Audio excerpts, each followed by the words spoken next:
Jake Morrison stepped off the transport shuttle and felt his boots connect with the metal floor of Zenith Prime. The orbital station stretched out before him like a small city floating in space. Lights flickered from thousands of windows, and beings from dozens of different worlds moved through the wide corridors. Jake had seen the videos back on Earth, but nothing prepared him for seeing it with his own eyes. He adjusted the bag on his shoulder and followed the other human recruits through the arrival gate. There were only 4 of them in this group. Lisa Carter walked beside him, her blonde hair tied back in a tight bun. She had been a pilot in the Air Force before volunteering for this program. Ryan Brooks, a tall guy with dark skin and an easy smile, came from Detroit where he had worked as an engineer. Amy Sullivan brought up the rear, her green eyes constantly scanning their surroundings. She had been in Army intelligence, and old habits died hard. A voice boomed across the arrival hall, speaking in perfect English through a translator device. Human recruits, proceed to Gate 7. They walked past groups of alien beings. Some looked almost human, just with different colored skin or unusual eyes. Others were completely different.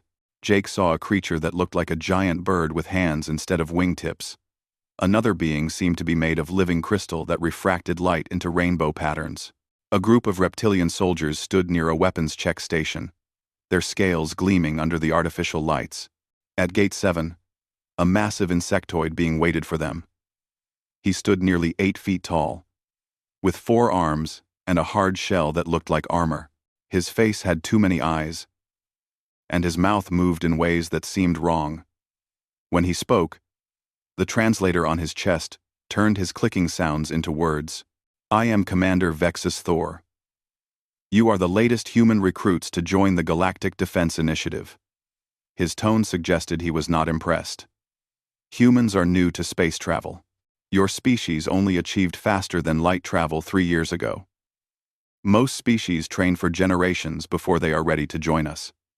Lisa stepped forward slightly. Sir, we're ready to prove ourselves. Vex Thor made a sound that might have been laughter. Every recruit says that. Most fail within the first week. Your planet is classified as a high-gravity world, which may help you. But strength alone does not make a soldier. He turned and began walking. The humans followed him through the station. Jake noticed that many of the aliens they passed stared at them. Some looked curious. Others looked worried. A few seemed almost frightened. This station operates at 0.5 Earth gravity, Vex Thor explained as they walked. This is standard for most civilized worlds. Here, you will train alongside recruits from across the galaxy. You will learn our weapons, our tactics, and our ways. If you survive the training, you will be assigned to a combat unit. They entered a large room filled with equipment. Climbing walls reached up to the high ceiling. Obstacle courses twisted across the floor. Heavy weights sat in neat rows. Dozens of alien recruits were training, but Jake noticed something immediately. They all moved slowly, almost gracefully, as if they were underwater. This is Training Ground Alpha, Vex Thor said. You will spend most of your time here for the first month. Ryan raised his hand. Sir, the gravity here feels light. Really light. Of course it does, Vex Thor replied. Earth's gravity is nearly twice the galactic standard. Most recruits struggle even in this environment. You will find it easy, but do not let that make you overconfident. A group of recruits finished an obstacle course nearby. They were breathing hard, and one of them collapsed to the ground. Medical staff rushed over to help. Jake watched and realized the course was not very difficult. Back on Earth, he could have run it in his sleep. Vex Thor led them to a barracks area. These will be your quarters. You have 2 hours to settle in. Then you will report to medical for evaluation. Tomorrow, your training begins. After the commander left, the 4 humans looked at each other. Lisa was the first to speak. Did you see how slow they all moved? The gravity here is crazy light, Ryan said, jumping up and down easily. I feel like I could fly. Amy walked to the window and looked out at the stars. Earth must be a lot harder to live on than most planets. That's why they called it a high-gravity world. Jake sat on his bunk and thought about what that meant. Humans had evolved on a world that was tougher than most others in the galaxy. Every step they took on Earth, every object they lifted, every movement they made was training for conditions that most aliens found extreme. "They think we're going to fail," Lisa said quietly. "Yeah," Jake replied. Ryan grinned. "Then, let's show them what humans can do." The next morning, they reported to the medical facility. A small alien doctor with 6 arms and 3 eyes examined each of them. She made surprised sounds as she reviewed their scans. "Your bone density is remarkable," she said to Jake. "And your muscle mass is far beyond what I expected. Are all humans built like this?" "Pretty much," Jake answered. The doctor shook her head. "Normal. You use that word, but you do not understand. Your normal would kill most species. The pressure your heart generates, the stress your skeleton endures, the oxygen your blood carries. You are walking miracles of engineering." After medical clearance, they were taken to the training grounds. Commander Vex's Thor stood before a large group of recruits from many different species. He explained the first test they would all face. "The gravity endurance trial," Vex Thor announced. "You will enter a chamber where gravity can be adjusted. You will complete an obstacle course as gravity increases. This test shows us who has the strength and will to become a soldier." He gestured to a large door. "The current record is held by a Draxan warrior who completed the course at 0.9 Earth gravity.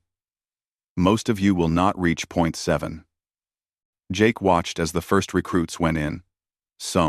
Jake stretched his arms and rolled his shoulders. The weight of Earth's gravity pressed down on him in a familiar, comfortable way.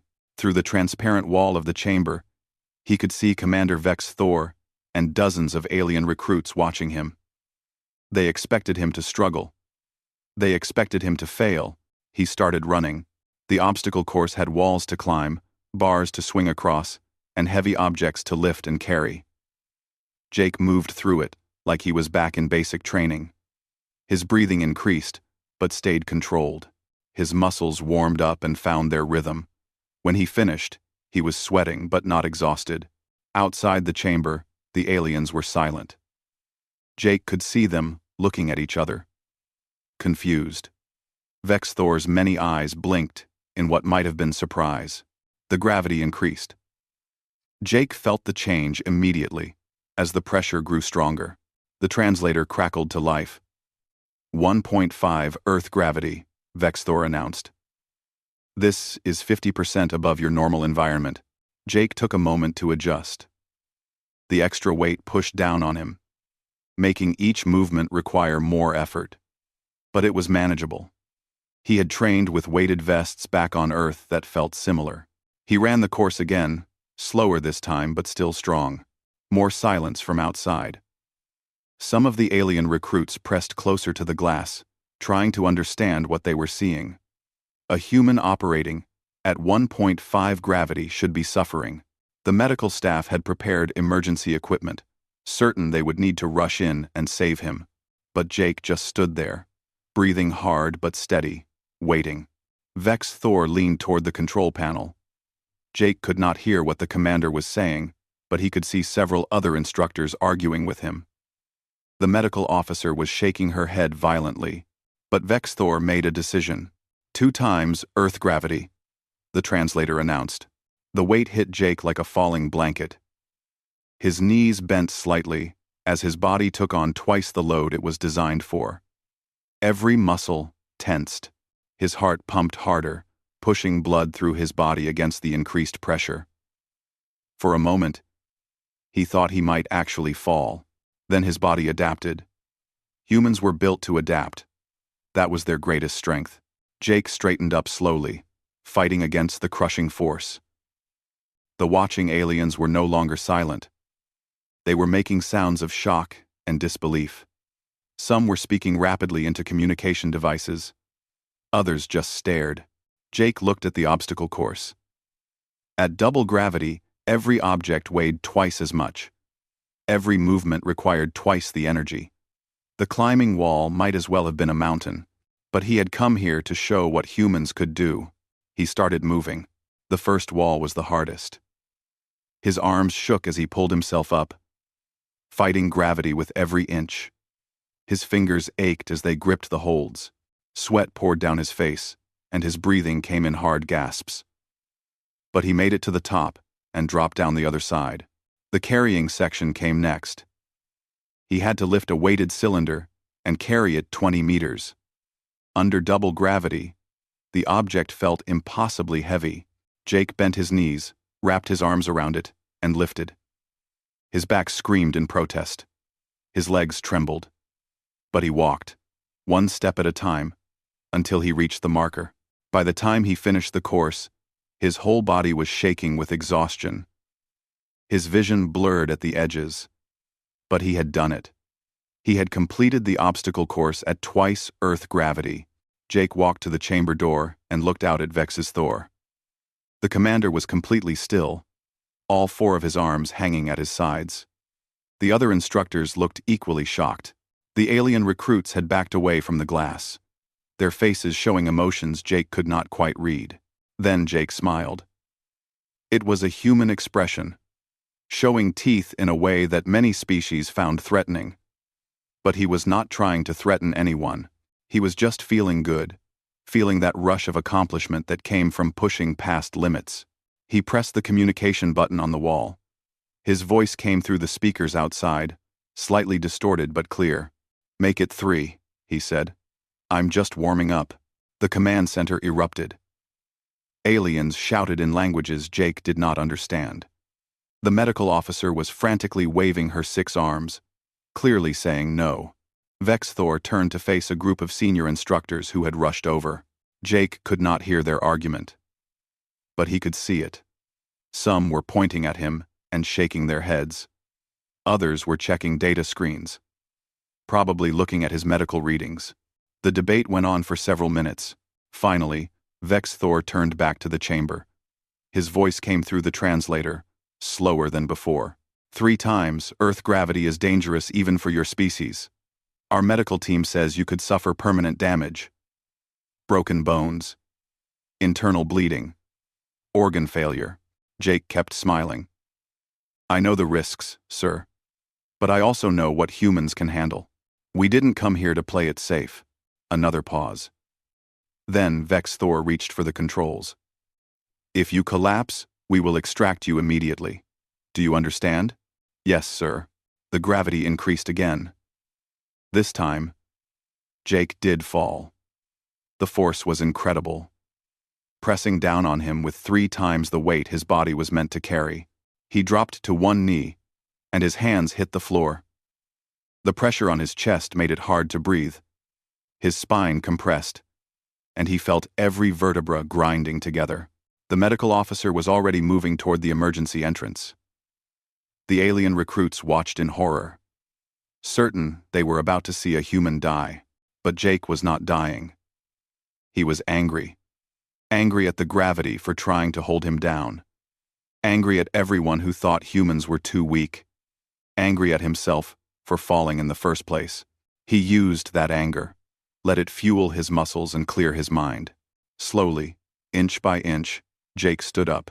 The command center went silent again. Every being there watched as the human fought against impossible odds. His legs shook so badly, it looked like he might collapse again at any moment. His face turned red with effort. Veins stood out on his neck and arms, but he was standing. Jake took a step forward. It was the hardest thing he had ever done. His foot felt like it weighed 100 pounds, but he moved it, planted it, and shifted his weight. Then, he took another step. Jake woke up in the medical bay.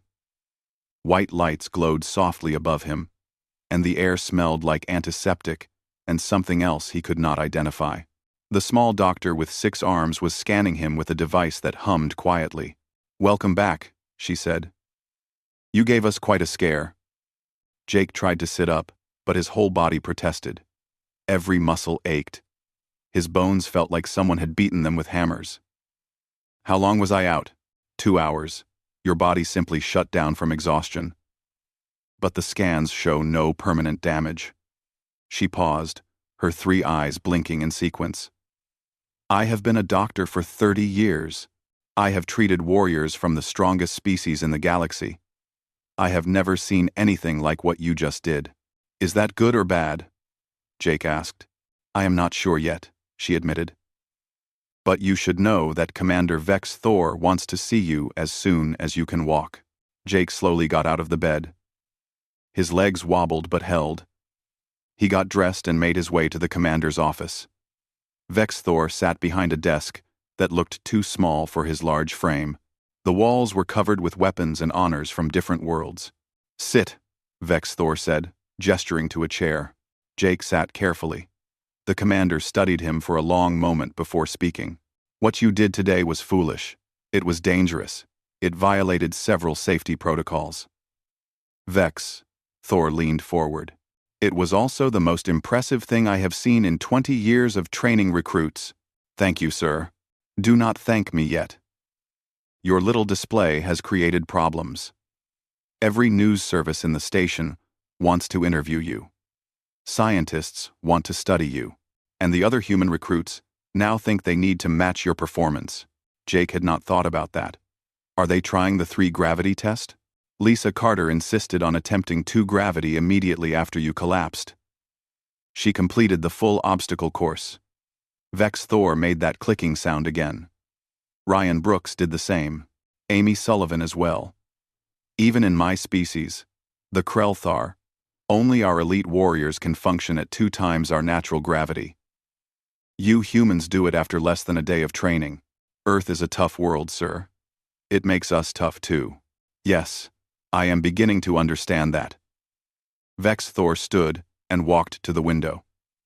I have commanded this training facility for 15 years.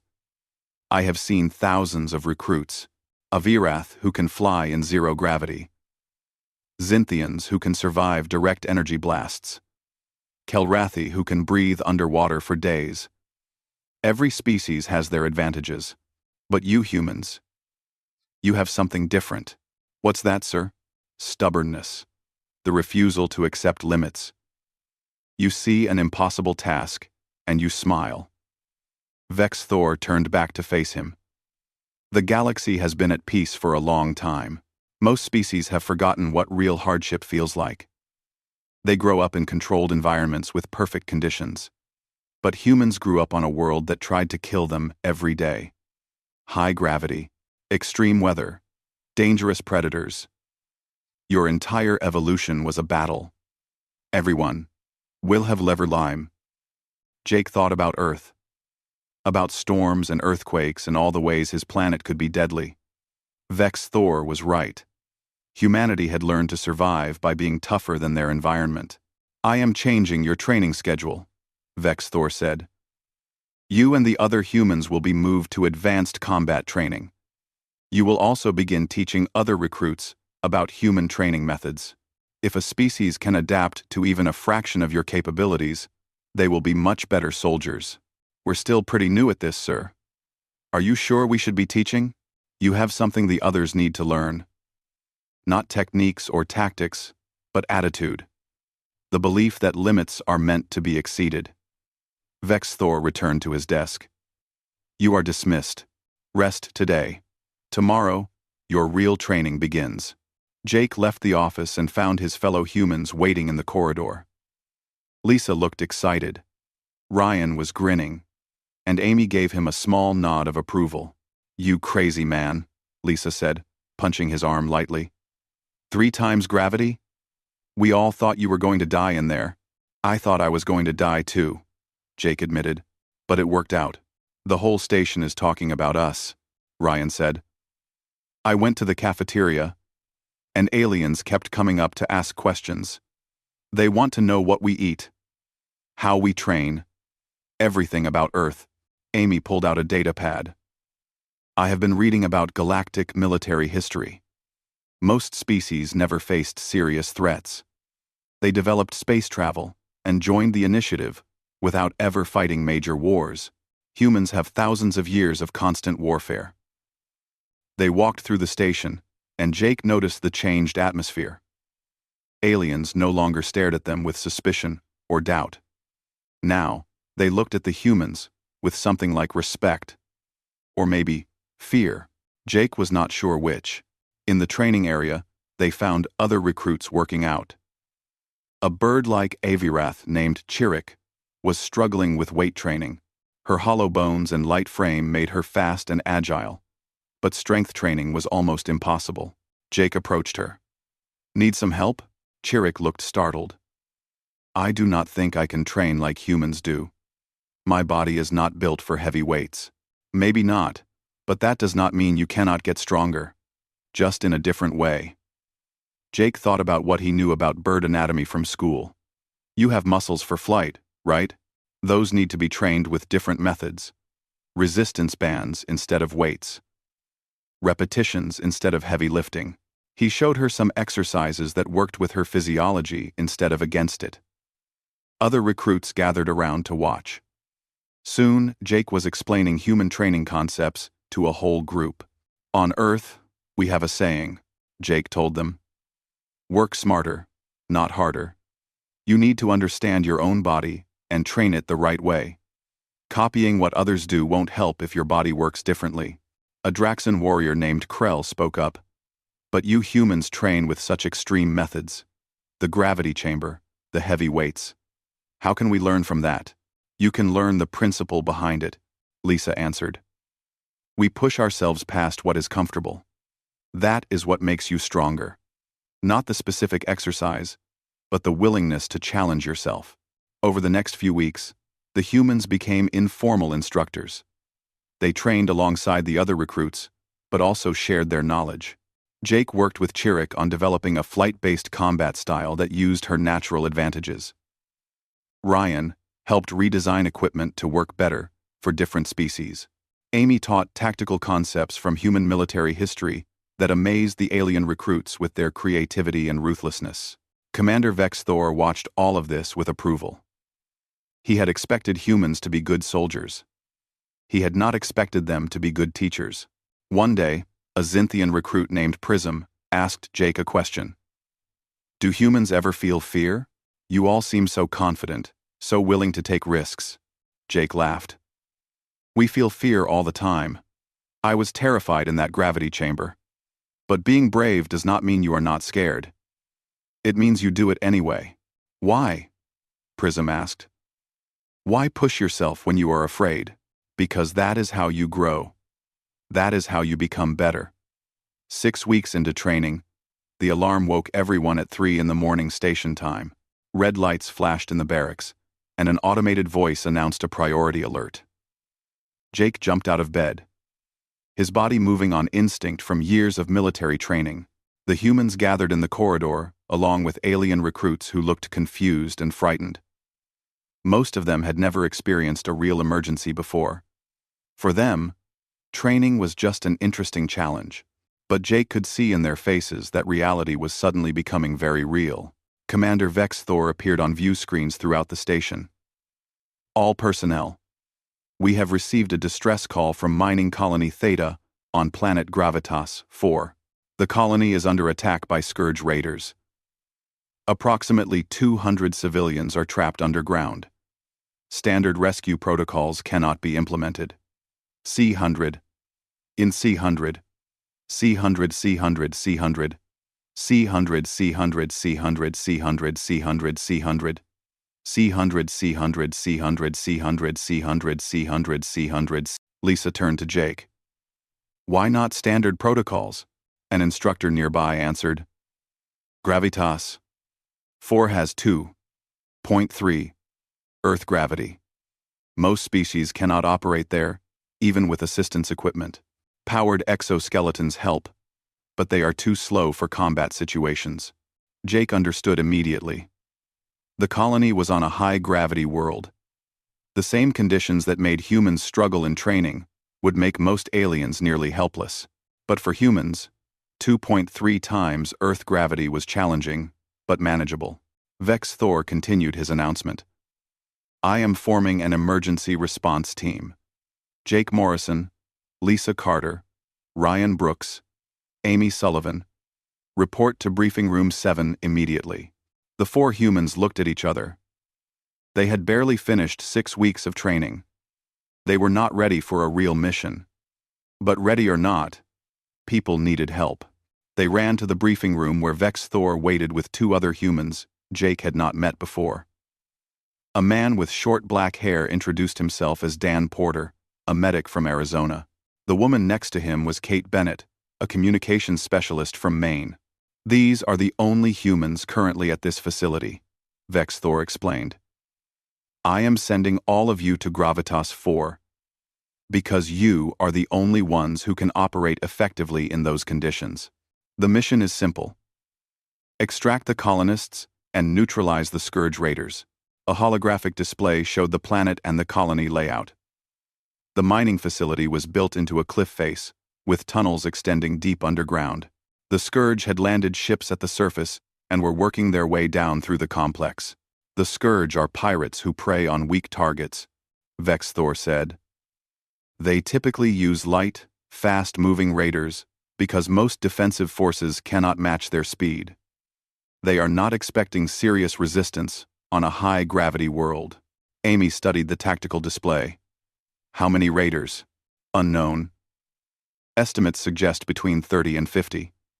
Vex Thor looked at each of them. I will not lie to you. This mission is dangerous. You are barely trained recruits being sent into combat. But I have watched you for 6 weeks. I believe you can do this. What about weapons? Ryan asked. An armory officer stepped forward with equipment. Standard initiative firearms.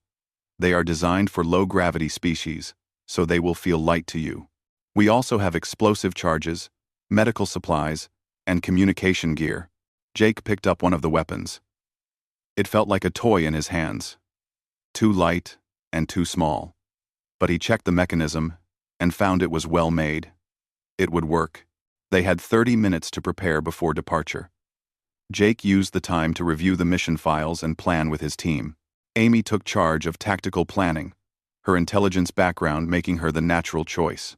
We go in fast, Amy said. The Scourge expect easy targets. We hit them hard before they realize what they are facing. Ryan, you and Kate focus on getting the colonists to safety. Dan, you stay with them and provide medical care.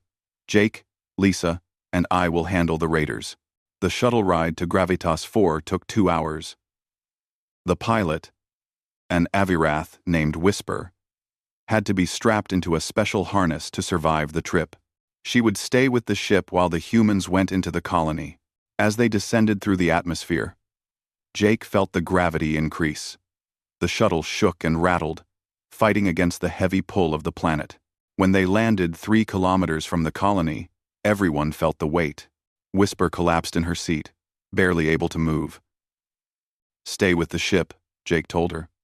We will be back with the colonists. The humans exited the shuttle. The moment Jake's boots hit the ground, he felt the 2.3 Earth gravity press down on him. It was heavy, almost as heavy as the triple gravity test he had taken weeks ago. But this time, he was not trying to prove anything. He just had to complete the mission. They moved out, carrying their weapons and equipment. Every step required effort. Their breathing increased, and their hearts worked harder to pump blood through their bodies. But they could move. They could function. The colony entrance came into view. Smoke rose from damaged buildings. The main gate hung open, twisted and broken. Bodies lay scattered around, mostly aliens from low-gravity worlds who had been crushed by their own body weight when the artificial gravity generators were destroyed. Amy signaled for them to spread out. They entered the facility carefully, weapons ready. The interior was dark, except for emergency lighting that flickered randomly. Somewhere in the distance, Jake heard weapons fire and screaming. The first Scourge raider they encountered was using a hover platform to move through the corridors. The device kept him from being crushed by the gravity, but it also made him slow and predictable. Jake aimed and fired. The raider dropped. More raiders appeared, alerted by the weapon fire. They were various species, all criminals and outcasts who preyed on the weak. They wore light armor, designed for mobility. On a normal world, they would have been dangerous opponents. But this was not a normal world.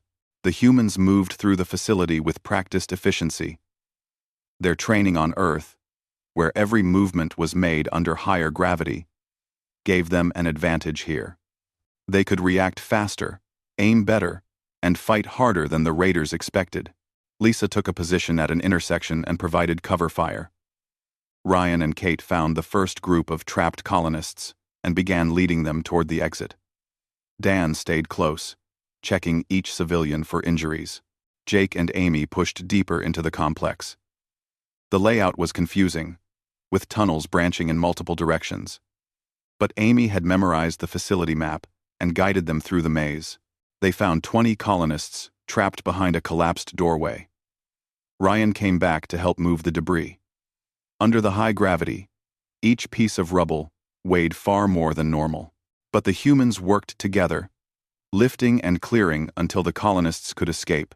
One of the colonists, an elderly Kelrathi, stared at Jake in amazement. "You are humans? From the death world?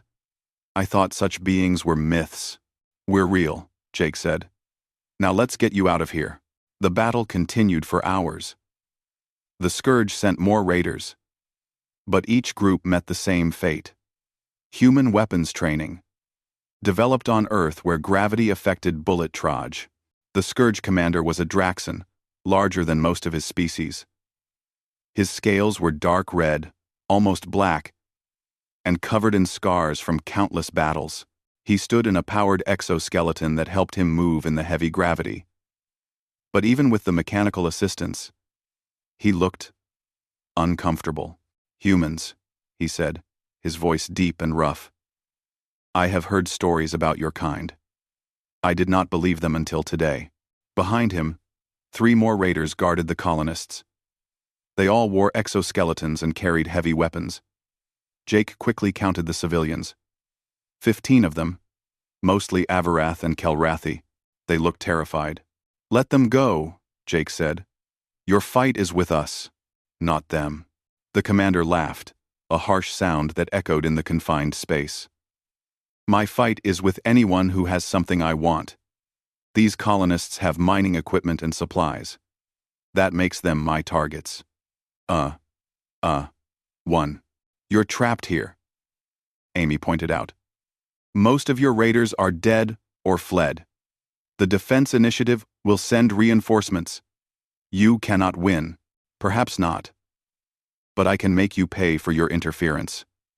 The commander raised his weapon. "I am Krell Thor, War Chief of the Scourge. I have fought for 30 years. I have killed warriors from a dozen species. 3 humans do not frighten me," Lisa whispered to Jake. "The exoskeletons. They give him strength, but they also limit mobility. If we can separate him from his guards, we might have a chance." Jake nodded slightly. He looked at the colonists, seeing their desperate faces. These people needed help. That was all that mattered. "You want to fight?" Jake stepped forward. "Then let's fight. Just you and me. Winner takes everything." Krell studied him. A human challenge. How primitive, but also honorable. He gestured to his guards. "Stand down. Let me show these Deathworlders what a true warrior can do." The commander stepped away from his guards, moving carefully in his exoskeleton. Jake handed his weapon to Amy and moved to meet him. The ceiling was low here, barely high enough for the tall Draxon. The walls were close. It was not a good fighting space, but Jake would have to make it work. Krell attacked first, throwing a punch with his exoskeleton-enhanced fist. Jake dodged, feeling the air move as the blow passed inches from his face. The punch hit the wall and cracked the rock. Jake countered with a kick to the commander's knee joint. The exoskeleton protected most of the leg, but joints were always weak points. Krell stumbled, and Jake pressed the advantage, striking at exposed areas. But the commander was experienced. He grabbed Jake and threw him against the wall. Jake felt his ribs protest at the impact. He rolled away, as another punch shattered the rock where his head had been. The high gravity made every movement harder. Jake could not rely on speed or agility as much as he normally would. But he had trained in triple gravity. He knew how to fight when every motion took extra effort. He waited for Krell to overcommit to an attack, then moved inside the commander's reach. At close range, the exoskeleton was less effective. Jake struck pressure points, aiming for nerve clusters that existed in most species. Krell roared in pain and anger. He activated his exoskeleton's full power, servos whining as they strained against Gravitas 4's crushing gravity. He grabbed Jake and lifted him off the ground. "You fight well, human," the commander said. "But you are still just meat and bone. I am enhanced, improved. You cannot defeat me." Jake struggled in his grip, feeling his ribs starting to crack. His vision blurred as pressure built in his chest. He had seconds before he passed out, or worse. Then he remembered something his old instructor had told him back on Earth. When you cannot beat them with strength, use their strength against them. Jake stopped struggling. Instead, he grabbed the exoskeleton's arm joints and pulled himself closer to Krell. The commander was confused for just a moment. And that was enough. Jake brought his knee up hard into the exoskeleton's power pack. The device sparked and failed. Suddenly, Krell was wearing several hundred pounds of dead metal in 2.3 Earth gravity. The weight dragged him down. He dropped Jake and fell to one knee, struggling against the mass of his own equipment. Jake landed hard but rolled to his feet. His ribs hurt, and breathing was painful. But he was still in the fight.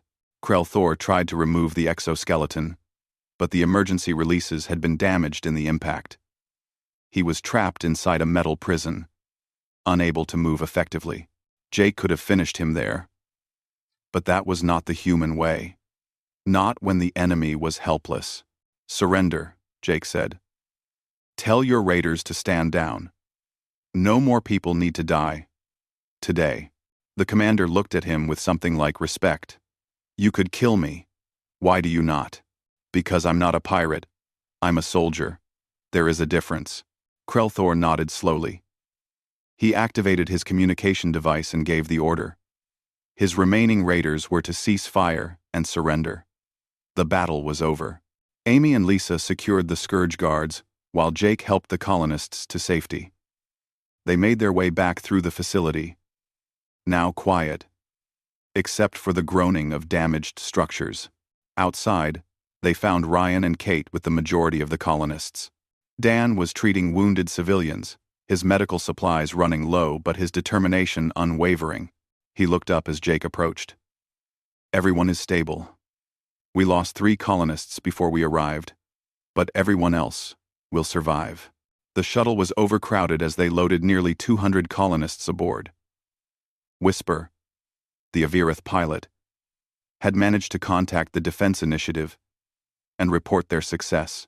Reinforcements were on the way to secure the facility and arrest the remaining Scourge raiders. During the flight back to Zenith Prime, Jake sat next to one of the colonists he had rescued. The being was a Zynthian named Prism 7, part crystal and part organic matter. Prism had been on Gravitas 4 studying mineral formations when the attack occurred. "I owe you my life," Prism said, their voice like wind chimes. "All of us do. You humans came to a planet where we could barely move and fought with such skill. How is this possible?" "We's," Jake thought about how to explain. "We come from a hard world. Earth taught us to be tough, to adapt, to never give up.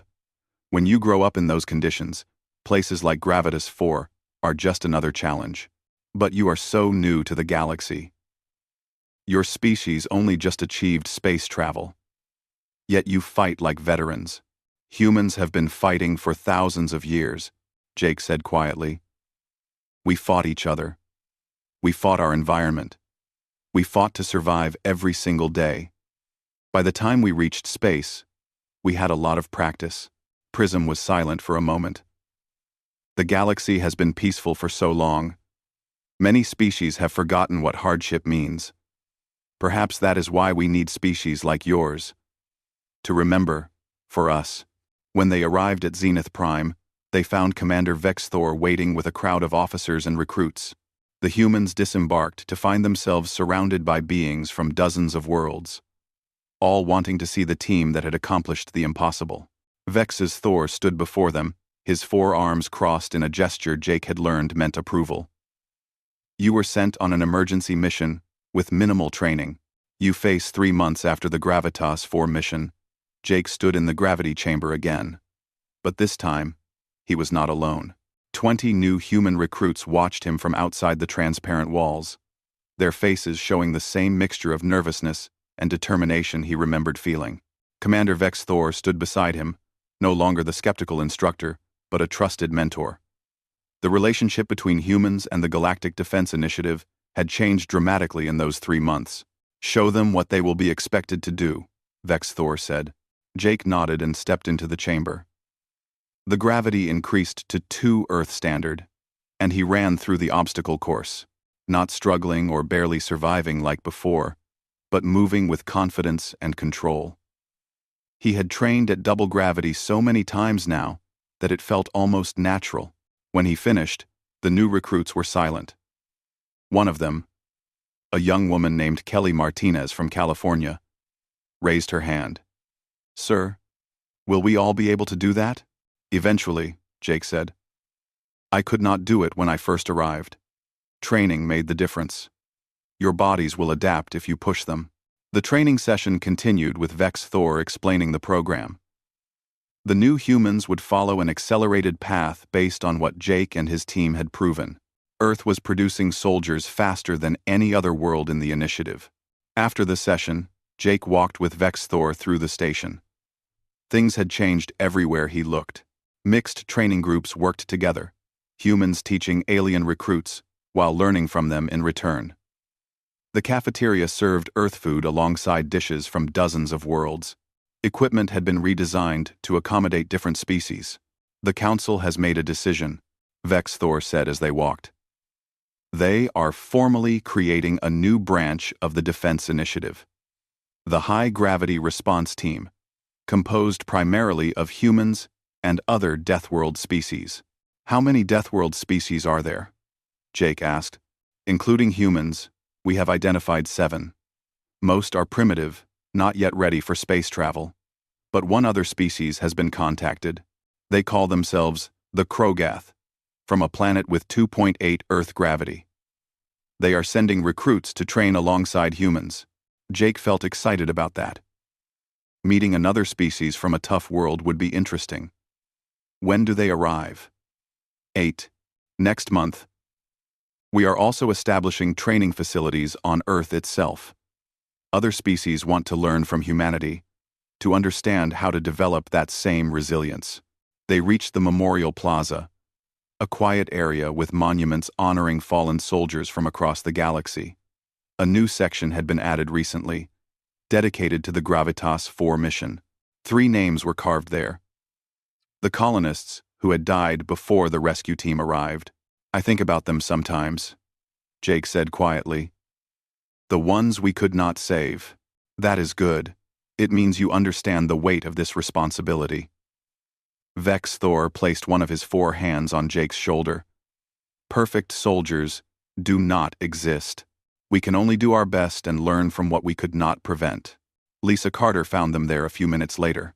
She had been promoted to flight instructor and spent most of her time teaching alien pilots human flying techniques. Commander, the shuttle from Earth just docked. The diplomatic delegation is here. Oh, the 3 of them headed to the arrival area. A group of humans exited the shuttle, including military officers, government representatives, and scientists. Leading them was an older man in a general's uniform, his chest covered in medals and ribbons. General Patrick Hayes stepped forward and saluted Vex Thor. Commander, thank you for hosting us. Earth sends its gratitude for the opportunity you have given our people.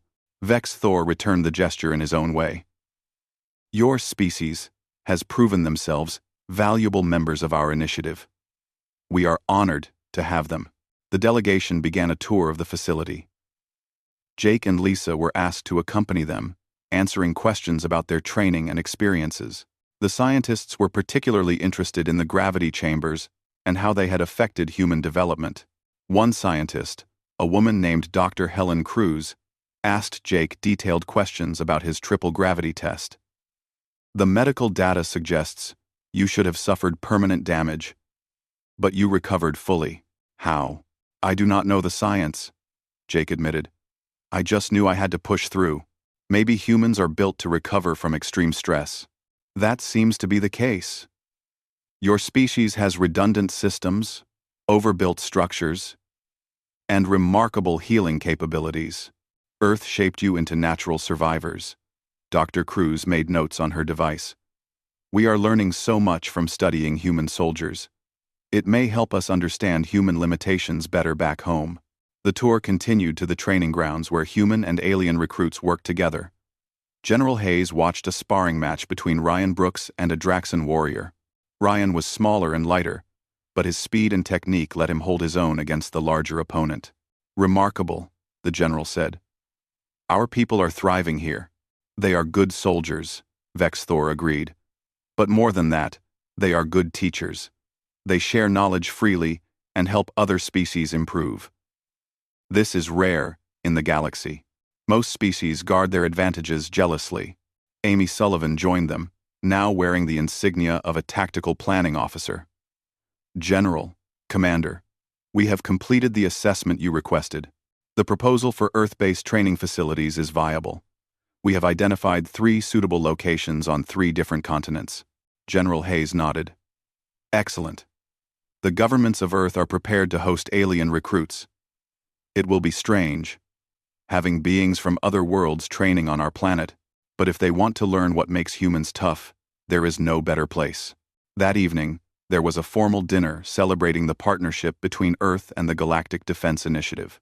Jake found himself seated between Prism 7, the Xinthian he had rescued from Gravitas 4, and Chirik, the Avarath recruit he had helped train. Prism spoke about the changes on their homeworld since the rescue. The story of humans saving us has inspired many. Young Xinthians who never considered military service are now volunteering. They want to be like you, able to face danger and protect others. Chirik added, The same is true for my people. The Avarath have always been peaceful, avoiding conflict. But seeing what humans can do, many are reconsidering. Perhaps we have been too passive. Jake felt uncomfortable with the praise. We just did our job. Anyone would have done the same. No, Prism said firmly. Most would not. Most would have said the mission was too dangerous, the odds too poor. Humans looked at an impossible situation and succeeded anyway. That is why the galaxy needs you. The dinner continued with speeches and toasts. Commander Vex Thor spoke about the future of the initiative and how human participation had strengthened it. General Hayes talked about Earth's commitment to galactic peace and security. Other speakers from various worlds shared similar sentiments, but the moment that Jake remembered most came at the end of the night. Krell Thor, the Scourge commander from Gravitas 4, had been allowed to attend under guard. He had agreed to testify against the Scourge leadership in exchange for a reduced sentence. The big Draxan approached Jake's table. The guards tensed, but Krell Thor made no threatening moves. He simply bowed his head. Human Jake Morrison, I wish to speak with you. Jake stood. To apologize. I spent 30 years as a pirate, preying on the weak. I thought strength meant taking what you wanted. You showed me different. Strength is protecting those who cannot protect themselves. Krell Thor met Jake's eyes. I have requested to serve my sentence in the Defense Initiative, working to repair the damage I caused.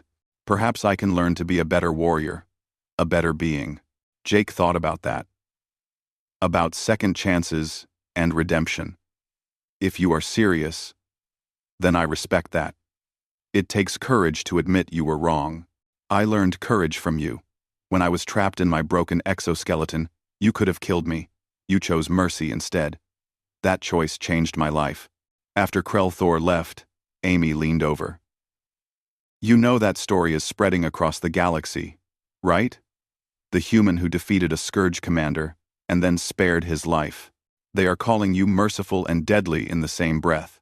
Great, Jake muttered. Just what I need. More attention. Lisa laughed. Too late. You are famous now. We all are. The first humans to serve in the Defense Initiative. The team that saved Gravitas. 4. Whether we like it or not, we represent our entire species. Then, I guess we better not mess it up, Ryan said, raising his glass. They all drank to that. The next morning, Jake returned to the gravity chamber. Not for a test or demonstration, but for his regular training. He had a routine now, pushing himself a little further each day. The gravity increased to 2.5 Earth standard, heavier than anything he faced regularly, but manageable with practice. As he worked through exercises, the new human recruits watched from outside. Jake noticed Kelly Martinez, the young woman who had asked about the training yesterday. She looked determined, ready to begin her own journey. When Jake finished and exited the chamber, Kelly approached him. Sure. And you do not need to call me, sir. Just Jake. Okay, Jake. When you did the triple gravity test, what were you thinking? How did you find the strength to keep going? Jake considered the question. I thought about why I was there. About all the people who believed humans could not make it. About everyone who said we were too weak or too new. And I decided that I would rather die trying than prove them right. Kelly nodded slowly. That is what I needed to hear. Thank you. As she walked away, Vex Thor joined Jake. More recruits arrive next week. 50 humans from various countries on Earth. The number grows every month. Earth has always had people willing to serve, Jake said. Now they have somewhere bigger to do it. The galaxy is changing because of your species. Not just militarily, but philosophically. You have reminded us that peace requires strength. That safety comes from those willing to face danger. These are lessons we had forgotten. Jake looked out at the training grounds where humans and aliens worked side by side. We are learning too. About other species, other cultures, other ways of thinking. It goes both ways. Yes, that is the best kind of partnership. They stood in comfortable silence, watching the future of the Galactic Defense Initiative take shape. Humans had earned their place among the stars not through technology or diplomacy alone, but through the simple, stubborn refusal to give up when things got hard. The gravity never got easier. Humans just got stronger, and sometimes, that made all the difference in the galaxy. That an enemy in hostile conditions. You protected civilians and completed your objectives with 0 casualties on your team. This is exceptional performance. He turned to address the assembled crowd. For too long, this initiative has trained soldiers for easy battles on comfortable worlds. These humans have shown us what real soldiers look like. They have shown us that limits are not fixed, that with determination and will, anything is possible. The alien recruits began making sounds of approval. Each species in their own way. Some clicked, others hummed, and a few produced noises Jake could not identify. But the meaning was clear. The humans had earned their respect. Over the next few days, news of the Gravitas 4 rescue spread throughout the galaxy. Media from hundreds of worlds wanted to interview the human team. Scientists requested data on human physiology. Military strategists wanted to study human tactics. Jake and his teammates found themselves suddenly famous. But more importantly, they found themselves treated as equals. No more doubt, no more skepticism. They had proven that humans belonged among the stars. Ectory made them deadly accurate shots. Human reaction times, honed by living in a high-gravity environment, let them respond faster than the raiders could adjust. At one point, a group of raiders tried to flank them using the ventilation shafts. But the shafts were not built for high gravity. The raiders moved slowly, and Amy heard them coming. She placed explosive charges at key points and waited. When the raiders entered the trap, she detonated the charges. The entire section collapsed. By the time the sun rose over Gravitas 4, the mission was nearly complete. Most of the colonists were safe at the shuttle. Only one section remained, the deepest part of the mine, where the last civilians were trapped. Jake, Lisa, and Amy went down alone. The corridors were narrower here, and the damaged structure groaned under the strain of the planet's gravity. They found the final group of colonists huddled in a storage room, but they also found the Scourge commander waiting for them. Jake looked at all the recruits gathered around. Every human here volunteered for this, knowing we might not survive. Earth's military history is full of people who faced impossible odds and fought anyway. Not because they were not afraid, but because something mattered more than their fear. Amy added quietly, "Sometimes you have to be willing to break yourself to find out what you are really made of." The alien recruits did not fully understand, but they could see the results. Under human guidance, they started pushing harder in their training. The failure rate dropped. Performance scores improved. And slowly, they began to develop something they had lacked before. They began to believe in themselves the way humans did, with stubborn, foolish, beautiful confidence that limits were just suggestions to be ignored.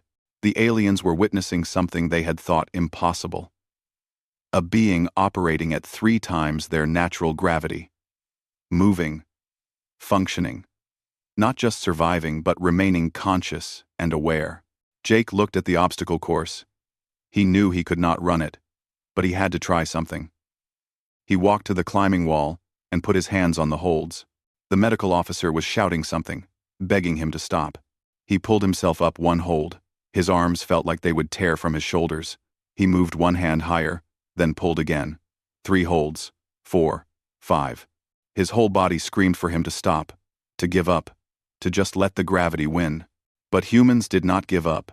That was the one thing Earth had taught them. When the world pushed back, you pushed harder. Jake climbed 6 more holds before his strength finally ran out. He let go and dropped to the floor, landing hard but staying conscious. He looked up at the watching aliens and gave them a weak thumbs up. Then everything went black. E came out quickly, having given up. Others were carried out by medical teams. The bird-like alien he had seen yesterday tried the test and collapsed at 0.6 gravity. Her bones could not handle the pressure. When Jake's name was called, he walked to the chamber entrance. Vex Thor looked at him with those many eyes. "We will start you at 1 Earth gravity," the commander said. "Your home environment. Let us see how you perform before we increase the difficulty." Jake nodded and stepped into the chamber. The door closed behind him, and he felt the gravity adjust. Suddenly, he felt normal again. After walking around in the light gravity of the station, being back at Earth standard felt like coming home. He looked at the obstacle course ahead of him and smiled.